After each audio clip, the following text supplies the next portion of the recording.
नमस्कार, सत्य असत्य चैनल में आपका स्वागत है। आज हम माता लक्ष्मी का एक विशेष मंत्र का जाप करेंगे, जिसमें उन्हें भगवान विष्णु श्री हरि के साथ उनका स्मरण करेंगे। माता लक्ष्मी के अलग अलग मंत्रों के जाप से आर्थिक प्राप्तियां होती हैं और माता की अखंड कृपा से सभी कार्य सफलतापूर्वक संपन्न होते हैं। माता लक्ष्मी के इस मंत्र जाप से आर्थिक प्रयोजन हेतु किए जाने वाले सभी कार्यों में सफलता प्राप्त होती है। ओम ह्रीं ह्रीं श्री लक्ष्मी वासुदेवाय नमः। ओम ह्रीं ह्रीं श्री लक्ष्मी वासुदेवाय नमः। ओम ह्रीं ह्रीं श्री लक्ष्मी वासुदेवाय नमः। ओम ह्रीं ह्रीं श्री लक्ष्मी वासुदेवाय नमः। ओम ह्रीं ह्रीं श्री लक्ष्मी वासुदेवाय नमः। ओम ह्रीं ह्रीं श्री लक्ष्मी वासुदेवाय नमः। ओम ह्रीं ह्रीं श्री लक्ष्मी वासुदेवाय नमः। ओम ह्रीं ह्रीं श्री लक्ष्मी वासुदेवाय नमः। ओम ह्रीं ह्रीं श्री लक्ष्मी वासुदेवाय नमः। ओम ह्रीं ह्रीं श्री लक्ष्मी वासुदेवाय नमः। ओम ह्रीं ह्रीं श्री लक्ष्मी वासुदेवाय नमः। ओम ह्रीं ह्रीं श्री लक्ष्मी वासुदेवाय नमः। ओम ह्रीं ह्रीं श्री लक्ष्मी वासुदेवाय नमः। ओम ह्रीं ह्रीं श्री लक्ष्मी वासुदेवाय नमः। ओम ह्रीं ह्रीं श्री लक्ष्मी वासुदेवाय नमः। ओम ह्रीं ह्रीं श्री लक्ष्मी वासुदेवाय नमः। ओम ह्रीं ह्रीं श्री लक्ष्मी वासुदेवाय नमः। ओम ह्रीं ह्रीं श्री लक्ष्मी वासुदेवाय नमः। ओम ह्रीं ह्रीं श्री लक्ष्मी वासुदेवाय नमः। ओम ह्रीं ह्रीं श्री लक्ष्मी वासुदेवाय नमः। ओम ह्रीं ह्रीं श्री लक्ष्मी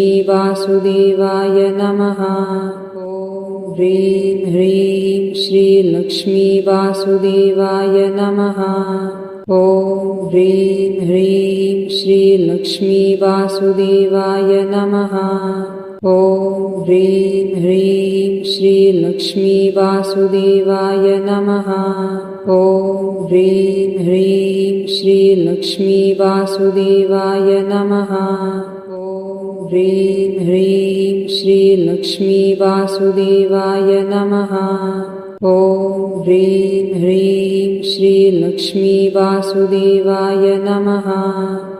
ओम ह्रीं ह्रीं श्री लक्ष्मी वासुदेवाय नमः। ओम ह्रीं ह्रीं श्री लक्ष्मी वासुदेवाय नमः। ओम ह्रीं ह्रीं श्री लक्ष्मी वासुदेवाय नमः।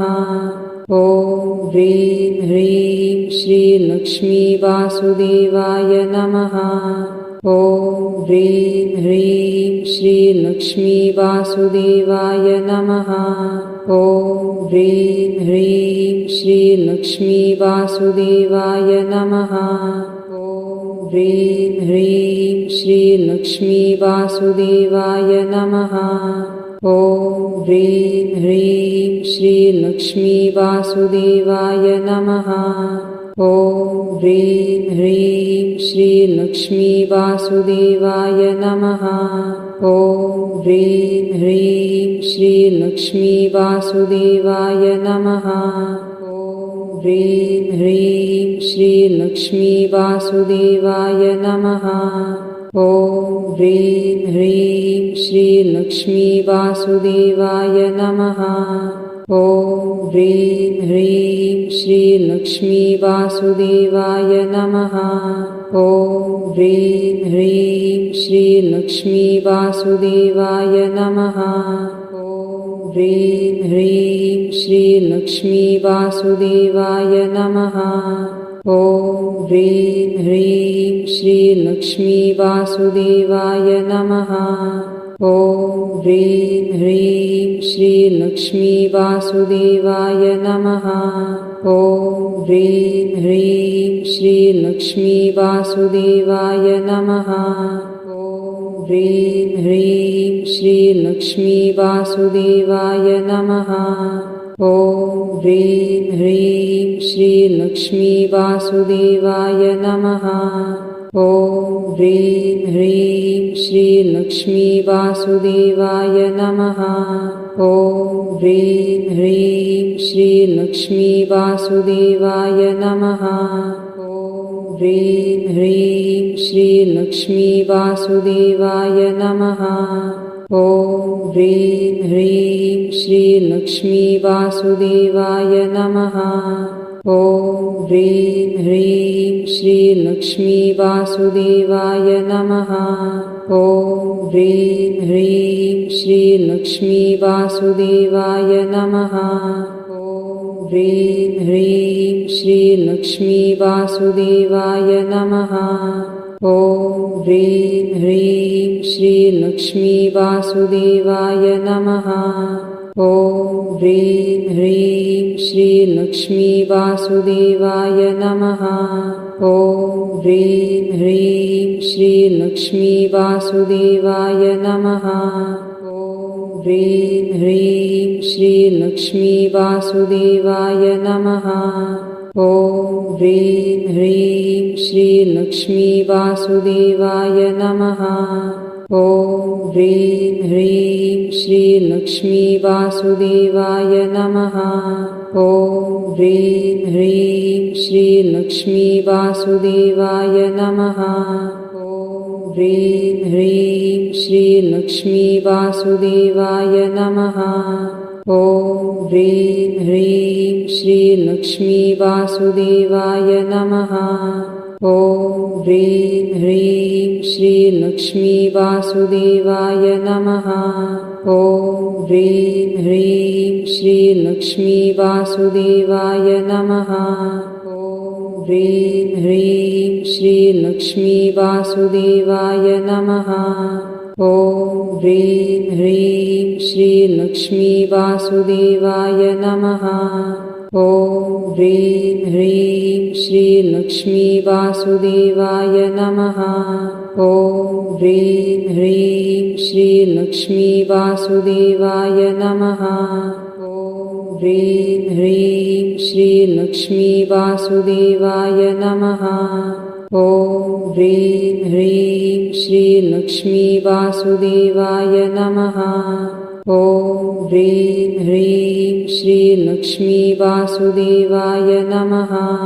ॐ ह्रीं ह्रीं श्रीलक्ष्मी वासुदेवाय नमः। ॐ ह्रीं ह्रीं श्रीलक्ष्मी वासुदेवाय नमः। ॐ ह्रीं ह्रीं श्रीलक्ष्मी वासुदेवाय नमः। ॐ ह्रीं ह्रीं श्रीलक्ष्मी वासुदेवाय नमः। ॐ ह्रीं ह्रीं श्रीलक्ष्मी वासुदेवाय नमः। ॐ ह्रीं ह्रीं श्रीलक्ष्मी वासुदेवाय नमः। ॐ ह्रीं ह्रीं श्रीलक्ष्मी वासुदेवाय नमः। ॐ ह्रीं ह्रीं श्रीलक्ष्मी वासुदेवाय नमः। ॐ ह्रीं ह्रीं श्रीलक्ष्मी वासुदेवाय नमः। ॐ ह्रीं ह्रीं श्रीलक्ष्मी वासुदेवाय नमः।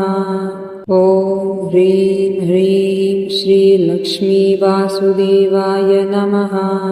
ॐ ह्रीं ह्रीं श्रीलक्ष्मी वासुदेवाय नमः। ॐ ह्रीं ह्रीं श्रीलक्ष्मी वासुदेवाय नमः। ॐ ह्रीं ह्रीं श्रीलक्ष्मी वासुदेवाय नमः। ॐ ह्रीं ह्रीं श्रीलक्ष्मी वासुदेवाय नमः। ॐ ह्रीं ह्रीं श्रीलक्ष्मी वासुदेवाय नमः। ॐ ह्रीं ह्रीं श्रीलक्ष्मी वासुदेवाय नमः। ॐ ह्रीं ह्रीं श्रीलक्ष्मी वासुदेवाय नमः। ॐ ह्रीं ह्रीं श्रीलक्ष्मी वासुदेवाय नमः। ॐ ह्रीं ह्रीं श्रीलक्ष्मी वासुदेवाय नमः। ॐ ह्रीं ह्रीं श्रीलक्ष्मी वासुदेवाय नमः। ॐ ह्रीं ह्रीं श्रीलक्ष्मी वासुदेवाय नमः। ॐ ह्रीं ह्रीं श्रीलक्ष्मी वासुदेवाय नमः। ॐ ह्रीं ह्रीं श्रीलक्ष्मी वासुदेवाय नमः। ॐ ह्रीं ह्रीं श्रीलक्ष्मी वासुदेवाय नमः। ॐ ह्रीं ह्रीं श्रीलक्ष्मी वासुदेवाय नमः। ॐ ह्रीं ह्रीं श्रीलक्ष्मी वासुदेवाय नमः। ॐ ह्रीं ह्रीं श्रीलक्ष्मी वासुदेवाय नमः। ॐ ह्रीं ह्रीं श्रीलक्ष्मी वासुदेवाय नमः। ॐ ह्रीं ह्रीं श्रीलक्ष्मी वासुदेवाय नमः। ॐ ह्रीं ह्रीं श्रीलक्ष्मी वासुदेवाय नमः। ॐ ह्रीं ह्रीं श्रीलक्ष्मी वासुदेवाय नमः। ॐ ह्रीं ह्रीं श्रीलक्ष्मी वासुदेवाय नमः। ॐ ह्रीं ह्रीं श्रीलक्ष्मी वासुदेवाय नमः। ॐ ह्रीं ह्रीं श्रीलक्ष्मी वासुदेवाय नमः। ॐ ह्रीं ह्रीं श्रीलक्ष्मी वासुदेवाय नमः। ॐ ह्रीं ह्रीं श्रीलक्ष्मी वासुदेवाय नमः। ॐ ह्रीं ह्रीं श्रीलक्ष्मी वासुदेवाय नमः। ॐ ह्रीं ह्रीं श्रीलक्ष्मी वासुदेवाय नमः। ॐ ह्रीं ह्रीं श्रीलक्ष्मी वासुदेवाय नमः। ॐ ह्रीं ह्रीं श्रीलक्ष्मी वासुदेवाय नमः। जिस भी घर में माता लक्ष्मी के इस पावन मंत्र का जाप होता है उस घर में माता की कृपा सदैव बनी रहती है। ऐसे ही पावन मंत्र और स्तोत्र सुनने के लिए हमारे चैनल को सब्सक्राइब करें और वीडियो को लाइक करें, शेयर करें, कमेंट में जय माँ लक्ष्मी ज़रूर लिखें। जय माँ लक्ष्मी।